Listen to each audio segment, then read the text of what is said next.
മഹാഗുരു ശ്രീ ചട്ടമ്പി സ്വാമികളുടെ കാരുണ്യ ദർശനം എന്ന വിഷയത്തെ ആസ്പദമാക്കി പ്രഭാഷണം നടത്തുന്നതിലേക്ക് വിദ്യാധിരാജ ഗുരുകുലാശ്രമം സെക്രട്ടറി ശ്രീ ഹരികൃഷ്ണൻ ഹരിദാസ് അവരുകളെ ആദരപൂർവ്വം ക്ഷണിക്കുന്നു. ഓം സഹനാവവതു സഹനൗ ഭുനക്തു സഹ വീര്യം കരവാവഹൈ തേജസ്വിനാവധീതമസ്തു മാ വിദ്വിഷാവഹൈ. ഓം ശാന്തി ശാന്തി ശാന്തി.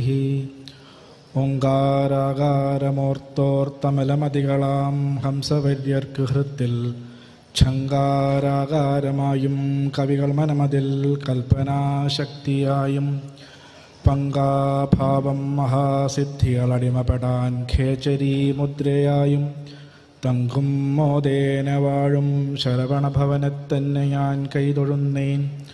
ശ്രീതീർത്ഥപാദ സന്യാസ സമ്പ്രദായാദ്യ സദ്ഗുരും ശ്രീമദ് വിദ്യാധിരാജാഖ്യതീർത്ഥപാദയതിം ഭജേ.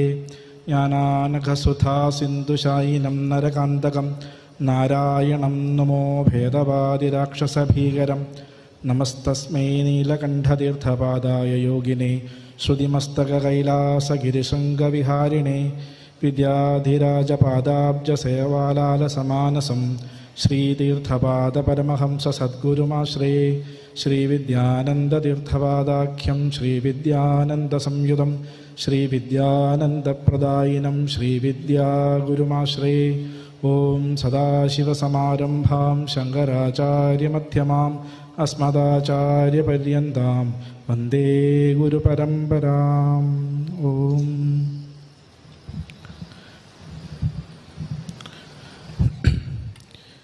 വേദിയിലും സദസ്സിലുമുള്ള പ്രിയ സജ്ജനങ്ങളെ,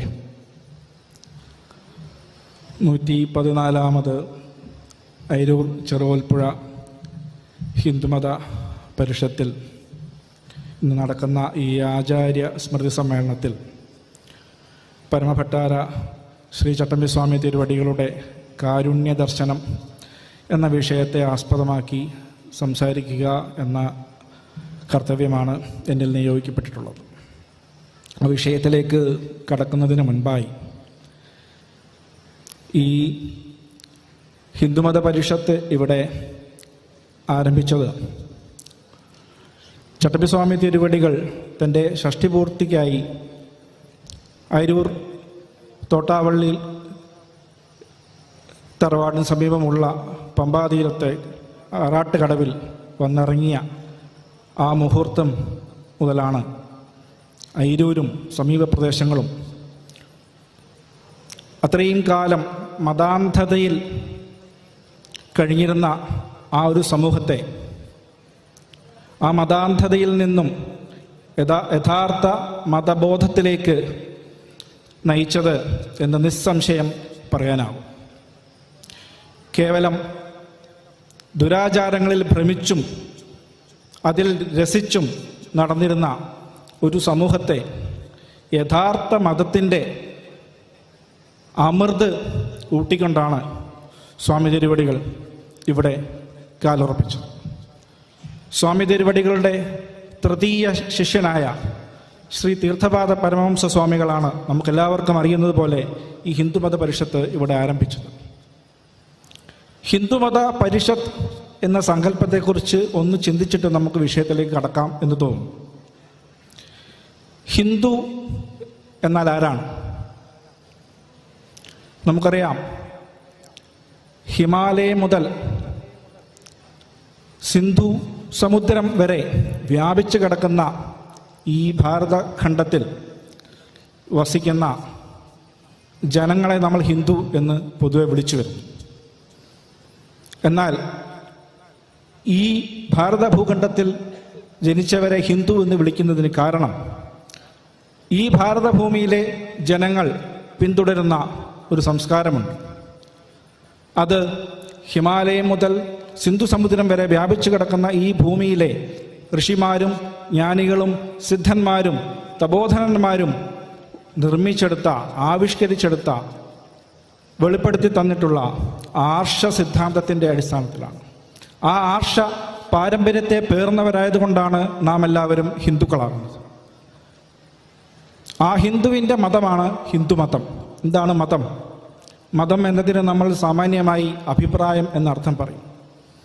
തീർത്ഥപാദ സ്വാമികളാകട്ടെ അതിനെ അതിഭംഗിയായി ഇങ്ങനെ വ്യാഖ്യാനിക്കുന്നു: മതമെന്നാൽ മനു അവബോധനെ എന്ന ധാതുവിൽ നിന്ന് നിഷ്പന്നമായൊരു പദമാണ്. അവബോധമാണ് മതം. എന്താണ് മതം എന്ന് അദ്ദേഹം ഇങ്ങനെ നിർവചിക്കുന്നു: മനുഷ്യ മനസ്സിനെ ഈശ്വരാഭിമുഖമാക്കുന്ന വിചാരക്രമമാകുന്നു മതം എന്നാണ് പൂജ്യ ശ്രീ തീർത്ഥപാദ സ്വാമികൾ പറഞ്ഞിട്ടുള്ളത്. അപ്പോൾ ഹിമാലയം മുതൽ സിന്ധു സമുദ്രം വരെ വ്യാപിച്ചു കിടക്കുന്ന ഈ ഭൂഖണ്ഡത്തിലുള്ള ഋഷിമാർ ആവിഷ്കരിച്ചിട്ടുള്ള മനുഷ്യ മനസ്സിനെ ഈശ്വരാഭിമുഖമാക്കുന്ന വിചാരക്രമങ്ങളാകുന്നു ഹിന്ദുമതം എന്ന് പറയുന്നത്. ഈ വിചാരക്രമങ്ങളെ നമ്മൾ സനാതനധർമ്മം എന്നും വിളിക്കുന്നു. മൂന്നാമതായി പരിഷത്ത് എന്ന വാക്കാണ്. പരിഷത്തിന് ആചാര്യ ശങ്കര ഭഗവത്പാദർ ബൃഹദാരണ്യകോപനിഷത്തിൻ്റെ ഭാഷ്യത്തിൽ ധർമ്മ സൂക്ഷ്മ നിർണയം എന്നാണ് അർത്ഥം നൽകിയിരിക്കുന്നത്. അതായത് ഹിന്ദുമത പരിഷത്ത് എന്ന് പറഞ്ഞാൽ സനാതനധർമ്മത്തിൻ്റെ സൂക്ഷ്മ നിർണയമാകുന്നു. ഋഷിപ്രോക്തമായ വിചാരക്രമങ്ങളുടെ സൂക്ഷ്മ നിർണയമാണ് പരിഷത്ത്, ഹിന്ദുമത പരിഷത്ത് എന്ന് പറയുന്നത്. ഹിന്ദുമത പരിഷത്ത് എന്ന ഈ ഒരു സംരംഭം ആരംഭിക്കുമ്പോൾ തീർത്ഥപാദ സ്വാമികൾ ഉദ്ദേശിച്ചിട്ടുള്ളതും മനുഷ്യ മനസ്സിനെ ഈശ്വരാഭിമുഖമാക്കുന്ന വിചാരപ്രക്രിയകളുടെ ഒരു സൂക്ഷ്മ നിർണയം നടത്തുക. ആ വിചാരപ്രക്രിയകളുടെ സൂക്ഷ്മ നിർണയം നടത്തി അത് ജനസാമാന്യത്തിൻ്റെ ഹൃദയത്തിൽ സ്ഥാപിക്കുക. അതിലൂടെ മനുഷ്യൻ ജഡത്തിൽ നിന്ന് ആത്മാവിലേക്ക് ഉയരുക എന്നുള്ള ഉദ്ദേശത്തോടു കൂടിയാണ്. മനുഷ്യനെ ജഡത്തിൽ തളച്ചിടാനല്ല, ആത്മാവിൽ ഉയർത്തുകയാണ് നമ്മുടെ ലക്ഷ്യം എന്ന് സ്വാമികൾ പ്രഖ്യാപിച്ചിട്ടുണ്ട്.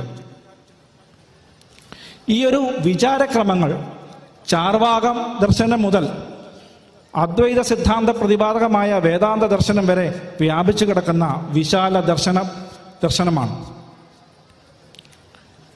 ഈ സനാതനധർമ്മം അധികാരി ഭേദമനുസരിച്ച് ചാർവാകൻ മുതൽ അദ്വൈത സിദ്ധാന്തിയെ വരെ ചാർവാകനെ മുതൽ അദ്വൈത സിദ്ധാന്തിയെ വരെ ഉൾക്കൊള്ളുവാൻ പര്യാപ്തമായ ഒരു ബൃഹത്തായ ധർമ്മമാണ്.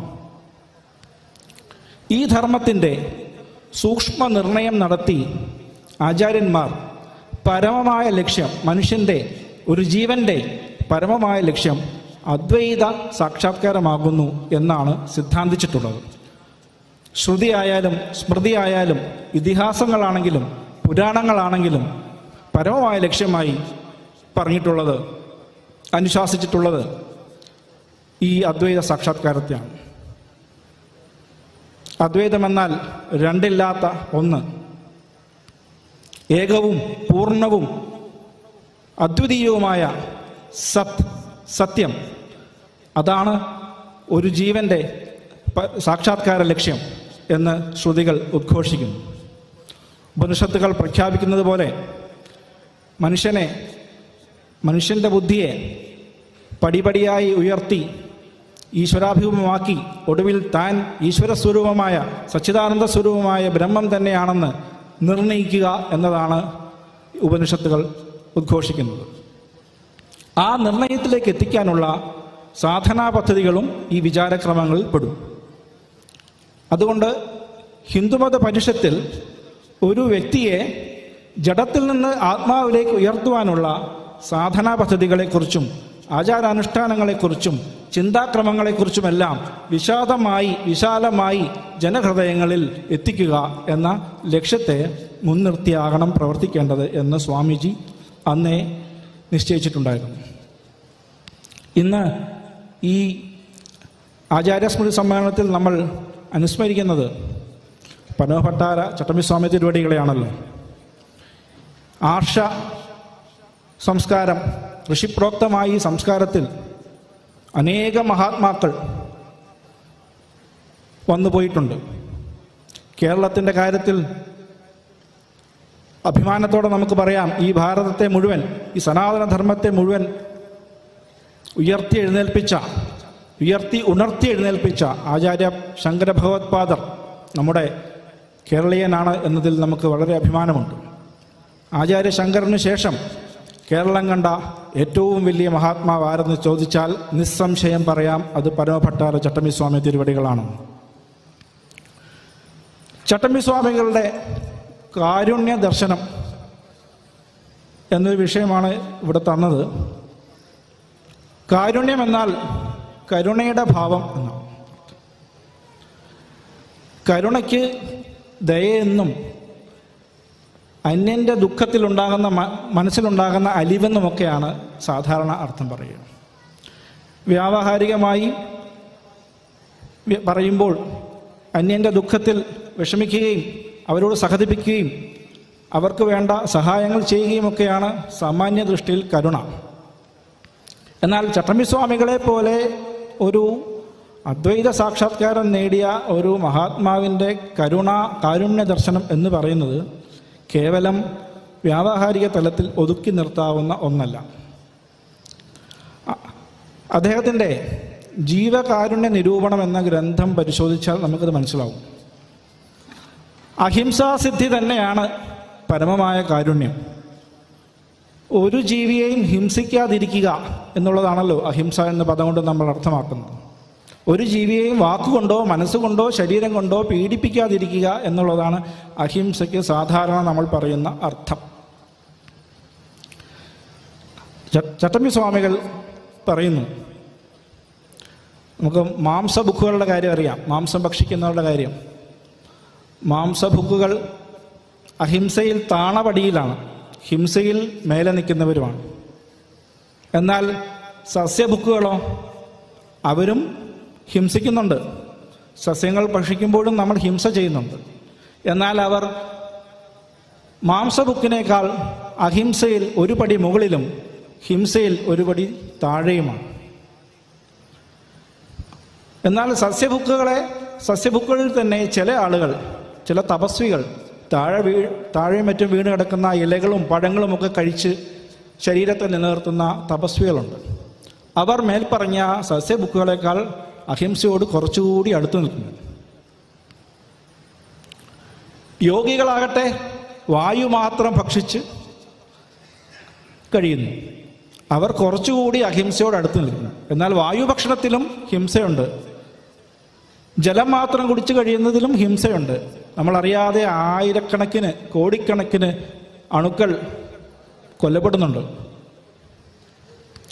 അപ്പോൾ എന്താണ് യഥാർത്ഥ അഹിംസ? ചട്ടമ്പിസ്വാമി തിരുവടികൾ പറയുന്നു, ഒന്നിനെയും ഹനിക്കാത്തതും മറ്റൊന്നിനാൽ ഹനിക്കപ്പെടാത്തതുമായ മോക്ഷമെന്ന പരിപൂർണ നിലയിൽ മാത്രമേ ഒരാളെ പൂർണ്ണ അഹിംസകൻ എന്ന് പറയാനാകൂ.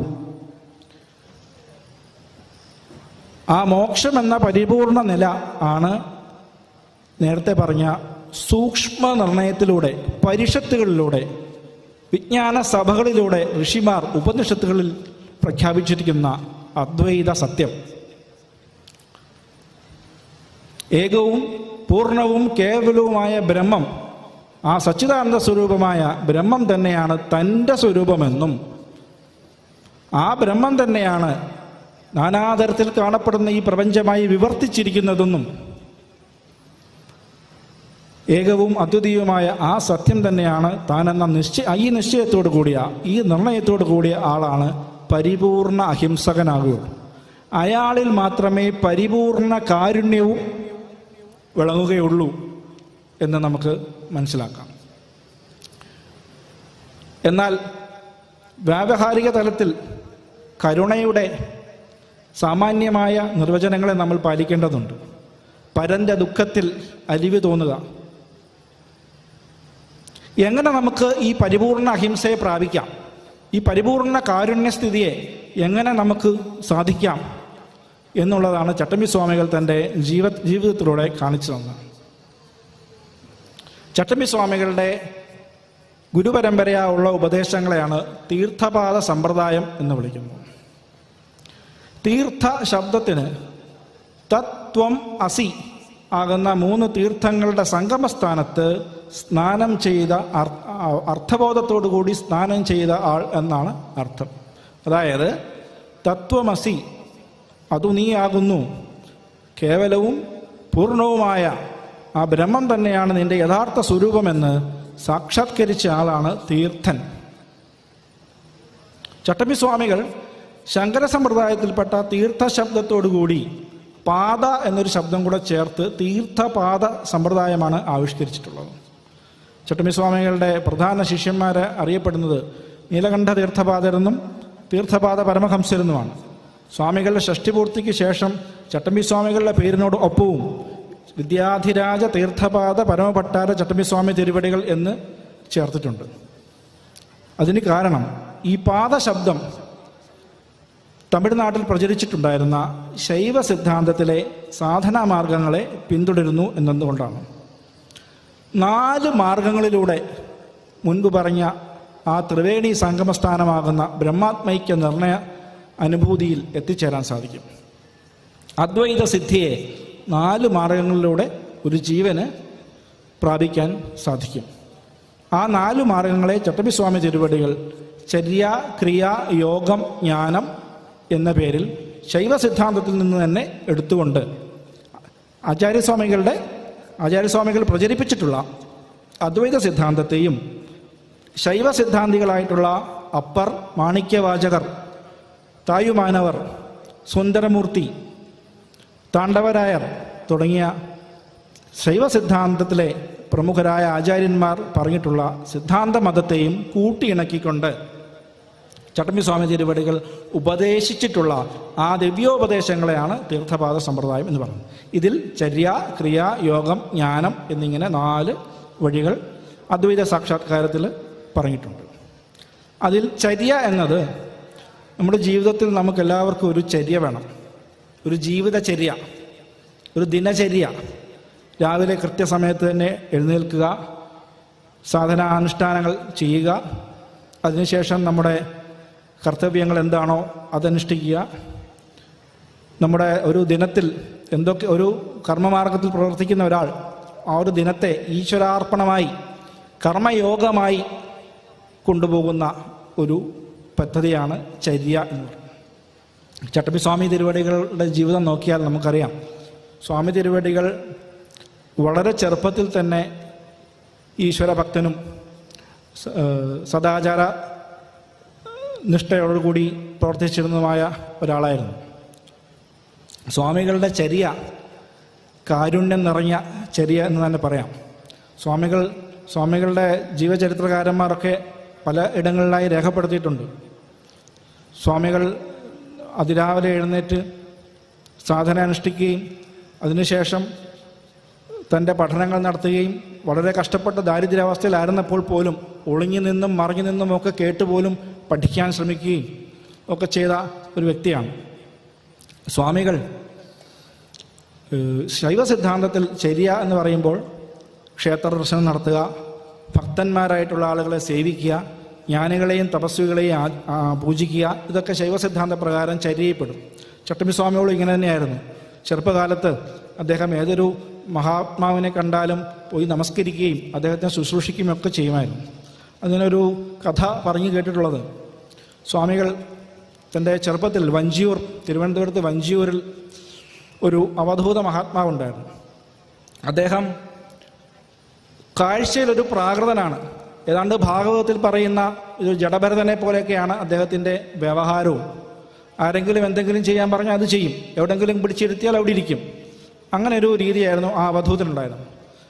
വഞ്ചിയിലുള്ള സ്ത്രീകളൊക്കെ അവർ ഈ നെല്ല് കുത്താനൊക്കെ ഇദ്ദേഹത്തെ വിളിച്ചുകൊണ്ട് പോകും. എന്നിട്ട് ഇവർ കയ്യിലോട്ട് ഒലക്കയെടുത്ത് വെച്ചു കൊടുക്കും. ഇദ്ദേഹം അത് അടിച്ചുകൊണ്ടേയിരിക്കും. ഒടുവിൽ നെല്ല് കുത്തി കഴിയുമ്പോൾ ഇദ്ദേഹത്തെ പിടിച്ചു മാറ്റും. എന്നിട്ട് എവിടെ നിന്നാണോ വിളിച്ചുകൊണ്ട് വന്ന് അവിടെ കൊണ്ടുപോയി ഇരുത്തും. അദ്ദേഹം അവിടെ ഇരിക്കും. പകൽ ഇതാണ് അദ്ദേഹത്തിൻ്റെ വ്യവഹാരം. സന്ധ്യ കഴിഞ്ഞാൽ ചട്ടമ്പിസ്വാമി തിരുവടികൾ അവിടെ ചെല്ലും. അവിടെ ചെന്ന് ഈ പ്രാകൃത രൂപത്തിലിരിക്കുന്ന ഈ മനുഷ്യനെ കുളിപ്പിച്ച് അദ്ദേഹത്തിൻ്റെ ദേഹശുദ്ധിയെല്ലാം വരുത്തി അദ്ദേഹത്തിൻ്റെ കാലും കൈയുമൊക്കെ തിരുമ്മിക്കൊടുത്ത് അദ്ദേഹത്തെ ശുശ്രൂഷിക്കുമായിരുന്നു. അതൊരു മഹാത്മാവായിരുന്നു എന്ന് തിരിച്ചറിയാൻ തക്ക സാധനാബലം അക്കാലത്ത് തന്നെ ചട്ടമ്പിസ്വാമികൾക്കുണ്ടായിരുന്നു എന്ന് വേണം മനസ്സിലാക്കാൻ. ഇങ്ങനെ ഭക്തന്മാരെയും ജ്ഞാനികളെയും അവധൂതന്മാരെയും എല്ലാം ശുശ്രൂഷിക്കുന്ന ചര്യയിൽ സ്വാമികൾ ഏർപ്പെട്ടിരുന്നു. ദിവസവും ക്ഷേത്ര ദർശനം നടത്തുക, സ്വാമികളുടെ വീടിനടുത്തുള്ള ക്ഷേത്രത്തിൽ സ്വാമികൾ മാല കെട്ടാൻ പോകുമായിരുന്നു. അതെല്ലാം ചര്യയിൽപ്പെട്ടതായിട്ടാണ് ശൈവ സിദ്ധാന്തികൾ പറയുക. ക്ഷേത്രത്തിൽ മാല കെട്ടിക്കൊടുക്കുക, ക്ഷേത്രത്തിൽ വൃത്തിയാക്കുക, ഇതൊക്കെ ചര്യയിൽപ്പെട്ടതാണ്. ഇങ്ങനെ ചര്യാകാലം ചട്ടമ്പിസ്വാമി തിരുവടികൾക്കുണ്ടായിരുന്നു. അങ്ങനെ ഒരു ചര്യാകാലത്താണ് സ്വാമി തിരുവടികൾ ഒരു ക്ഷേത്രത്തിൽ വെച്ച് ഒരു ദിവ്യനായ സന്യാസിയെ കാണുകയും അദ്ദേഹത്തിൽ നിന്നും പരിപാവനമായ ബാലാസുബ്രഹ്മണ്യ മന്ത്രം അദ്ദേഹത്തിന് ലഭിക്കുന്നത്. ഇത് ഈ സാധനാ പദ്ധതികളിലെ രണ്ടാമത്തെ ക്രിയ എന്ന പദ്ധതിയാണ്. ക്രിയ എന്നാൽ ഉപാസന എന്നാണ്. ഉപാസന എന്നാൽ തുല്യ പ്രത്യയ സന്തതി എന്നാണ് ഉപാസനയ്ക്ക് പറയുക.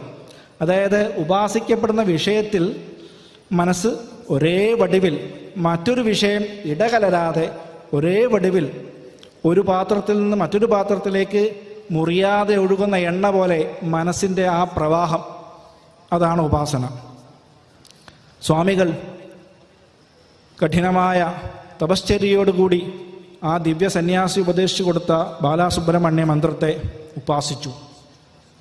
ആ ഉപാസനയിലൂടെ അദ്ദേഹം ആ ദേവതാപ്രീതി സമ്പാദിക്കുകയും ആ ദേവതാപ്രീതിയിലൂടെ അദ്ദേഹം അന്ധകരണശുദ്ധി നേടുകയും ചെയ്തു. ഉപാസനയുടെ ഫലം ഏകാഗ്രതയാണ്. സ്വാമിയുടെ കാരുണ്യപൂർവമായ പ്രവൃത്തി നമ്മൾ നേരത്തെ പറഞ്ഞു. അവധൂത മഹാത്മാവിനെ സേവിക്കുക എന്ന ആ പ്രവൃത്തി നമ്മൾ കണ്ടു. ഈ കരുണയെക്കുറിച്ച് യോഗസൂത്രത്തിലും പതഞ്ജലി മഹർഷി പറയുന്നുണ്ട്. മൈത്രി കരുണ മുദിതോ എന്ന് പറയുന്ന ആ ഭാഗത്ത്, മുദിതോപേക്ഷണ എന്ന് പറയുന്ന ഭാഗത്ത് സുഖം ഉള്ളവരോട് മൈത്രിയും ദുഃഖമുള്ളവരോട് കരുണയും പുണ്യവാന്മാരുടെ സമീപത്ത് ഹർഷവും പാപികളോട് ഉദാസീനമായി ഉപേക്ഷയോടുകൂടിയും പെരുമാറണം എന്ന് യോഗസൂത്രത്തിൽ പതഞ്ജലി മഹർഷിയും ഉപദേശിക്കുന്നുണ്ട്. ഇത് ചിത്തപ്രസാദത്തിന് കാരണമാകുമെന്നും പതഞ്ജലി പറയുന്നു. സ്വാമികളുടെ ചര്യാക്രിയാ കാലഘട്ടത്തിലെല്ലാം സ്വാമികൾ ഇത്തരമൊരു ജീവിത രീതിയാണ് അവലംബിച്ചത്. രാത്രികാലങ്ങളിൽ അദ്ദേഹം ആരും അറിയാതെ രഹസ്യമായി അടുത്തുള്ള ക്ഷേത്രത്തിൽ പോകും. ക്ഷേത്രത്തിലെ ശ്രീകോവിൽ തുറന്ന് അതിനുള്ളിൽ ബിംബത്തിനടുത്തിരുന്ന് ഉപാസന ചെയ്യും. നാദാനുസന്ധാനം പോലുള്ള ഉപാസനാ പദ്ധതികൾ അദ്ദേഹം ഈ ക്ഷേത്രത്തിനുള്ളിലിരുന്നാണ് ചെയ്തതെന്നാണ് ജീവചരിത്രകാരന്മാർ രേഖപ്പെടുത്തിയിട്ടുള്ളത്. ആ ഉപാസനയിലൂടെ അദ്ദേഹം ഏകാഗ്രതയും ചിത്തശുദ്ധിയും സമ്പാദിച്ചു. മൂന്നാമത്തെ മാർഗം യോഗമാണ്. ചര്യ, ക്രിയ, യോഗം.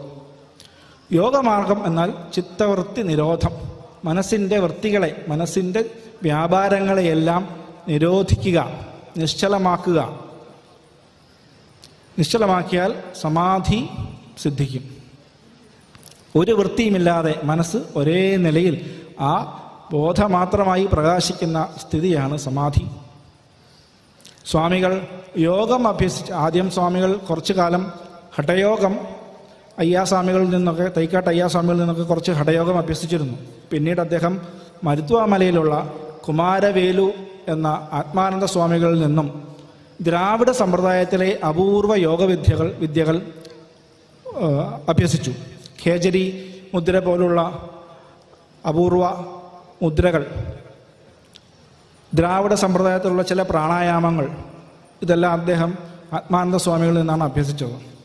ഇതുകൊണ്ട് അദ്ദേഹം ചിത്തവൃത്തി നിരോധ രൂപമായ യോഗസമാധിയെ നേടുകയും ആ യോഗസമാധിയിൽ അധിക നേരം സ്വസ്ഥ ചിത്തനായി സമാധി സുഖം അനുഭവിച്ചിരിക്കുവാനും അദ്ദേഹത്തിന് സാധിച്ചു. എന്നാൽ ഇതുകൊണ്ടൊന്നും അദ്ദേഹം തൃപ്തനായില്ല. ഈ മാർഗത്തിലെ നാലാമത്തെ മാർഗമായ ജ്ഞാനമാർഗത്തിൽ മാത്രമേ അദ്വൈത സാക്ഷാത്കാരം സാധിക്കുകയുള്ളൂ എന്ന് മനസ്സിലാക്കിയ അദ്ദേഹം ജ്ഞാനാന്വേഷകനായി വളരെയേറെ അലഞ്ഞു നടന്നിരുന്നു. അദ്ദേഹത്തിൻ്റെ ശാസ്ത്രഗുരു എന്നറിയപ്പെടുന്ന സുബ്ബാ ജടാപാടികൾ എന്നൊരു മഹാത്മാവ് തമിഴ്നാട്ടിലെ കല്ലിടക്കുറിശ്ശിയിലുണ്ടായിരുന്നു. അദ്ദേഹത്തിൽ നിന്നാണ് അദ്ദേഹം ശാസ്ത്രം, വേദാന്താദി ശാസ്ത്രങ്ങളെല്ലാം അഭ്യസിച്ചത്. അതിൽ നിന്നല്ല അദ്ദേഹത്തിൻ്റെ പരോക്ഷമായ അറിവ് ഉണ്ടായിരുന്നു. എന്താണ് സത്യമെന്നും എന്താണ് മിഥ്യയെന്നും അദ്ദേഹം പരോക്ഷമായി അറിഞ്ഞിരുന്നു. എന്നാൽ അതിൻ്റെ സ്വാനുഭൂതിക്കായി അദ്ദേഹത്തിൻ്റെ ഹൃദയം തുടിച്ചുകൊണ്ടിരുന്നു. അങ്ങനെ ഇരിക്കുകയാണ് അദ്ദേഹം ഒരിക്കൽ കന്യാകുമാരിയിൽ വടിവീശ്വരം എന്ന സ്ഥലത്തു കൂടി സഞ്ചരിക്കുമ്പോൾ ഒരു അവധൂത മഹാത്മാവ് എച്ചിൽ ഇലകൾക്കിടയിൽ നിന്നും എച്ചിലുകൾ പിറക്കി കഴിക്കുന്നത് കാണുകയും അദ്ദേഹത്തിൻ്റെ പുറകെ ഓടുകയും ഒടുവിൽ ഒരു കുന്നിൻ മുകളിൽ ചെന്നപ്പോൾ ആ മഹാത്മാവ് ചട്ടമ്പിസ്വാമി തിരുവടികളെ അദ്ദേഹത്തിൻ്റെ മടിയിലിരുത്തി സാമ്പ്രദായികമായ രീതിയിൽ മഹാവാക്യോപദേശം നൽകി ജീവൻ മുക്തനാക്കി മാറ്റിയത്. തൻ്റെ യഥാർത്ഥ സ്വരൂപം സച്ചിദാനന്ദമാണെന്നും ഈ പ്രപഞ്ചമായി കാണപ്പെടുന്ന നാനാതരത്തിൽ കാണപ്പെടുന്ന ഈ പ്രപഞ്ചം വാസ്തവമല്ലെന്നും മിഥ്യയാണെന്നും അദ്ദേഹം ആ മഹാത്മാവിൻ്റെ ജ്ഞാനദീക്ഷയാൽ ബോധിച്ചു. ജീവൻ മുക്തനായി. ജീവിച്ചിരിക്കെ തന്നെ മുക്തനാകുക, അതാണ് ജീവൻ മുക്തി. സനാതനധർമ്മത്തിൻ്റെ മാത്രം ഒരു മഹത്തായ പ്രത്യേകതയാണ് ഈ ജീവൻ മുക്തിയുടെ വിളംബരം. വേറൊരു മതത്തിലും ജീവൻ മുക്തിയെക്കുറിച്ചില്ല. ബാക്കി മതങ്ങളെല്ലാം ഒന്നുകിൽ സ്വർഗപ്രാപ്തിയോ മറ്റേതെങ്കിലും ലോകപ്രാപ്തിയോ ഒക്കെ ആയിരിക്കും പറയുക. എന്നാൽ വേദാന്ത മതത്തിൽ ഇതാ ഇപ്പോൾ ജീവിച്ചിരിക്കെ തന്നെ നിങ്ങൾ മുക്തരാകും. അതുകൊണ്ട് നിങ്ങൾ ഉണരൂ, കഠിനമായി പ്രവർത്തിക്കൂ, സാധന ചെയ്യൂ. ശ്രുതി ശ്രുതി അനുശാസിക്കുന്നതായിട്ടുള്ള ജീവബ്രഹ്മൈക്യത്തിനായി അഹോരാത്രം പരിശ്രമിക്കൂ. ഇതാ കരതലാമലകം പോലെ നിങ്ങളുടെ ഉള്ളിൽ വിളങ്ങുന്ന ആ കേവല സ്വരൂപത്തെ നിങ്ങൾ സ്വയം സാക്ഷാത്കരിക്കൂ എന്ന് ശ്രുതി പറയുന്നു. ഈ ശ്രുതിവാക്യത്തിൻ്റെ അനുഭൂതിയാണ് വടിവീശ്വരത്ത് വെച്ച് ചട്ടമ്പിസ്വാമി തിരുവടികൾക്കുണ്ടായത്. സാമ്പ്രദായികമായ ഈ ഉപദേശ രീതി, ഈ ഉപദേശം ചട്ടമ്പിസ്വാമികൾ അപൂർവം ആളുകൾക്കേ പറഞ്ഞു കൊടുത്തിട്ടുള്ളൂ. നീലകണ്ഠ തീർത്ഥപാദസ്വാമികൾക്കും മറ്റും ഈ ഉപദേശം ലഭിച്ചിട്ടുണ്ട്. തീർത്ഥപാദസ്വാമികൾക്ക് കോടനാട് വനത്തിൽ വെച്ച് ഒരു തൈപ്പൂയ ദിനത്തിൽ പൗർണമി രാവിൽ സ്വാമികൾ ഈ മഹത്തായ സാമ്പ്രദായികമായ ഉപദേശം നൽകിയിട്ടുണ്ട്. ഈ മഹാവാക്യോപദേശം ശ്രവിച്ച് ഉത്തമാധികാരിയാണെങ്കിൽ ആ ഉപദേശ ശ്രവണം കൊണ്ട് തന്നെ ജീവൻ മുക്തനാവും. ഇനി അങ്ങനെയല്ല എങ്കിൽ ആ ഉപദേശത്തെ മനനം ചെയ്തോ നിധിധ്യാസനം ചെയ്തോ ധ്യാനിച്ചോ ചിന്തിച്ചോ വിചാരം കൊണ്ടോ തത്വസാക്ഷാത്കാരം നേടി ജ്ഞാനിയാകുന്ന ഒരാളാണ് തീർത്ഥപാദനായി മാറുന്നത്. അങ്ങനെയാണ് സ്വാമികൾ തീർത്ഥപാദൻ എന്ന പേര് തൻ്റെ ശിഷ്യർക്ക് നൽകിയത്. ആരാണോ ചര്യ, ക്രിയ, യോഗം, ജ്ഞാനം എന്നീ മാർഗങ്ങളിലൂടെ തത്വം അസി ആകുന്ന ആ ബ്രഹ്മാത്മൈക്യാനുഭൂതിയുടെ സംഗമസ്ഥാനത്ത് ആരാണോ തത്വാർത്ഥ ഭാവനയോടുകൂടി സ്നാനം ചെയ്യുന്നത്, അനുഭൂതി സമ്പന്നനാകുന്നത്, അയാളാണ് തീർത്ഥപാദൻ. ആ സാമ്പ്രദായിക വിദ്യ കേരളത്തിന് പരിചയപ്പെടുത്തി കൊടുത്ത, കേരളത്തിൻ്റെ ഒരു തനതായ സന്യാസ സമ്പ്രദായത്തെ ആവിഷ്കരിച്ച നവോത്ഥാന നായകൻ കൂടിയായി ചട്ടമ്പിസ്വാമി തിരുവടികൾ മാറി. വേദം പഠിക്കുവാൻ എല്ലാവർക്കും അധികാരമില്ലാതിരുന്ന കാലത്ത് അദ്ദേഹം വേദാധികാര നിരൂപണം എഴുതി ജിജ്ഞാസയുള്ള ഏവർക്കും വേദം പഠിക്കുവാൻ അധികാരമുണ്ടെന്ന് സ്ഥാപിച്ചു. അഥാതോ ബ്രഹ്മജിജ്ഞാസ എന്ന ബ്രഹ്മസൂത്രത്തിൻ്റെ സാക്ഷാത്കാരമാണ് വേദാധികാര നിരൂപണത്തിലൂടെ കാണുന്നത്. ജാതിയോ വർണ്ണമോ വർഗമോ ലിംഗമോ അല്ല, ജിജ്ഞാസയാണ് വേദം പഠിക്കുവാനുള്ള അധികാരത എന്ന് സ്വാമികൾ ശ്രുതിയുക്തി പ്രമാണങ്ങളോടുകൂടി തന്നെ സ്ഥാപിച്ചു. ആ ദൈക്ഷണികമായ വിപ്ലവം കേരളത്തിലെ എല്ലാ സമുദായങ്ങളിലെയും അധകൃതരെന്ന് മുദ്ര കൊടുത്തപ്പെട്ടിട്ടുള്ള എല്ലാ സമുദായങ്ങളിലും വലിയൊരു ആശ്വാസമാണ് നൽകിയത്. അദ്ദേഹത്തിൻ്റെ ശിഷ്യരായിട്ടുള്ള നീലകണ്ഠ തീർത്ഥപാദസ്വാമികൾ ദേവാർച്ച പദ്ധതിയിലൂടെയും ആചാര പദ്ധതിയിലൂടെയും ഏതു സമുദായത്തിൽപ്പെട്ടവർക്കും പൂജ ചെയ്യുവാനും തന്ത്രം പഠിക്കുവാനും പഠിപ്പിക്കുവാനും ആചരിക്കുവാനും സ്മൃതിപൂർവമായിട്ടുള്ള ആചാരങ്ങൾ അനുഷ്ഠിക്കുവാനും അധികാരമുണ്ടെന്ന് തെളിയിച്ചു. കേരളത്തിൻ്റെ ചരിത്രം തന്നെ മാറ്റി എഴുതിയ പ്രാചീന മലയാളം ചട്ടമ്പിസ്വാമി തിരുവടികൾ എഴുതി. ഇത് കൈരളിക്കുള്ള സ്വാമിയുടെ കാരുണ്യം തന്നെയാണ്. ഇത് തന്നെയാണ് സ്വാമിയുടെ കാരുണ്യ ദർശനം. ഒരു സമൂഹത്തെ, മതാന്ധതയിൽ കിടന്ന സമൂഹത്തെ അതിൽ നിന്ന് ഉയർത്തി അദ്വൈത സാക്ഷാത്കാരത്തിലേക്ക് എത്തിക്കുവാനുള്ള ഒരു മഹാത്മാവിൻ്റെ കാരുണ്യത്തെക്കാൾ വലുതെന്താണുള്ളത്? അഹിംസ പ്രതിഷ്ഠായാം തത് സന്നിധോ വൈരത്യാഗ. പരിപൂർണ അഹിംസകനായ സ്വാമികൾ ഒരു ഉറുമ്പിന് പോലും നോവൽ ഉണ്ടാകാൻ പാടില്ല, നോവരുത്, ഒരു ജീവിക്ക് പോലും നോവ് ഉണ്ടാകാൻ പാടില്ല എന്ന് ആജ്ഞാപിച്ച മഹാമനീഷി. സ്വാമികളെ ഈ ഉറുമ്പുകൾക്ക് തീറ്റി കൊടുക്കുന്ന കഥകൾ നമ്മൾ കേട്ടിട്ടുണ്ട്. വന്യജീവികൾ സ്വാമികളുടെ മുമ്പിൽ നമ്രശിരസ്കരായി നിൽക്കുന്ന കഥകൾ നമ്മൾ കേൾക്കുന്നുണ്ട്. അടുത്തിടെ ഒരു ലേഖനത്തിൽ വായിച്ചാണ് വിദ്യാനന്ദ സ്വാമികളുടെ ശിഷ്യനായിരുന്ന, സന്യാസി ശിഷ്യനായിരുന്ന പരമാനന്ദ തീർത്ഥഭാവ സ്വാമികൾ. പരമാനന്ദ തീർത്ഥഭാവ സ്വാമികൾ എഴുമറ്റൂർ നിവാസിയായിരുന്നു. ചട്ടമ്പി സ്വാമികൾ എഴുമറ്റൂർ വരുമ്പോൾ പരമാനന്ദ സ്വാമികൾ പോയി ശുശ്രൂഷിക്കുകയായിരുന്നു. അതിനുശേഷം ചട്ടമ്പി സ്വാമികൾ ഇവിടുന്ന് പോയി. ഏതാനും മാസങ്ങൾ കഴിഞ്ഞ് പരമാനന്ദ സ്വാമികൾ തിരുവനന്തപുരത്ത് ഒരു ആവശ്യത്തിന് ചെന്നു. ഒരു ജോലി സംബന്ധമായി ചെന്നതാണ്. അപ്പോൾ ചട്ടമ്പി സ്വാമികൾ അവിടെ ഒരു ഭവനത്തിൽ, ഒരു വൈദ്യൻ്റെ ഭവനത്തിൽ വിശ്രമിക്കുകയാണ്. പോയി കണ്ടു. എവിടെ നിന്നാണ് എന്ന് ചോദിച്ചപ്പോൾ എഴുമറ്റൂരിൽ നിന്നാണ് വരുന്നതെന്ന് പറഞ്ഞു. ആദ്യം ചോദിച്ച ചോദ്യം ഉറുമ്പും കുഞ്ഞുങ്ങൾക്കൊക്കെ തീറ്റി കൊടുക്കുന്നുണ്ടോ എന്നാണ്. കാരണം സ്വാമികൾ ഇവിടെ എഴുമറ്റൂർ ഉറുമ്പുകൾക്ക് ആഹാരം, ഭക്ഷണം കൊടുക്കാൻ ഏർപ്പെടുത്തിയിട്ടാണ് അന്നേ പോയത്. ആദ്യത്തെ ചോദ്യം അതായിരുന്നു. കരുണാവാനായ പരിപൂർണ അഹിംസകനായ മഹാത്മാവിൻ്റെ ചോദ്യം അതായിരുന്നു. സമസ്ത ജീവികളിലും വിളങ്ങുന്ന ചൈതന്യം കേവലവും അദ്വിതീയവുമായ ആ ബ്രഹ്മം തന്നെ എന്ന് നിശ്ചയിച്ച ഒരു അദ്വൈത സാക്ഷാത്കാരം നേടിയ മഹാത്മാവിന് മാത്രമേ പരിപൂർണ അഹിംസകനും കാരുണ്യവാനും, കാരുണ്യം എന്ന പൂർണ്ണാർത്ഥത്തിൽ കാരുണ്യവാനുമാകാൻ സാധിക്കുകയുള്ളൂ. കരുണ എന്നത് ഗൗണമായി, നാട്യശാസ്ത്രത്തിൽ കരുണം ഒരു രസമാണ്. നാട്യശാസ്ത്രത്തിലെ കരുണത്തിൻ്റെ സ്ഥായീഭാവമായി പറയുന്നത് ശോകമാണ്.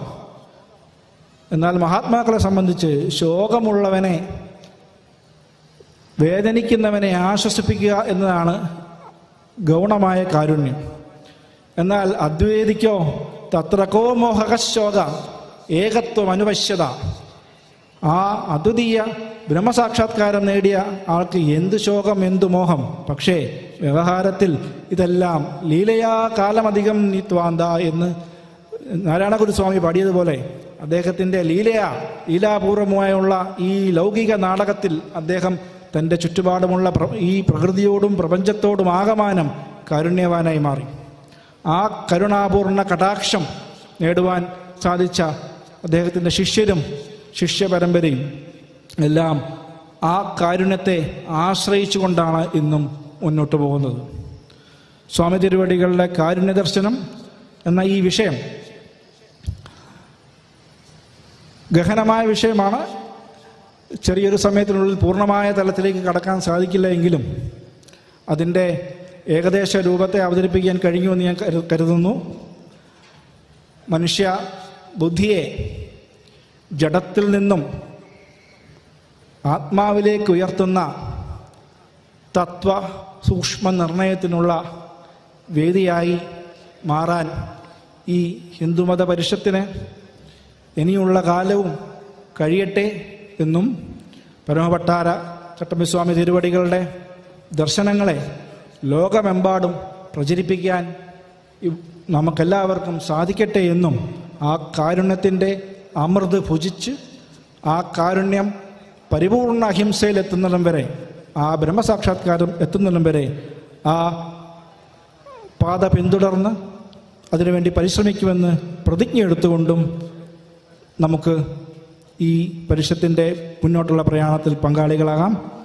ഇതുവരെ എന്നെ ശ്രവിച്ച എല്ലാ സജ്ജനങ്ങൾക്കും സ്വാമിയുടെ നാമത്തിൽ ഞാൻ നന്ദി രേഖപ്പെടുത്തുന്നു. ഓം.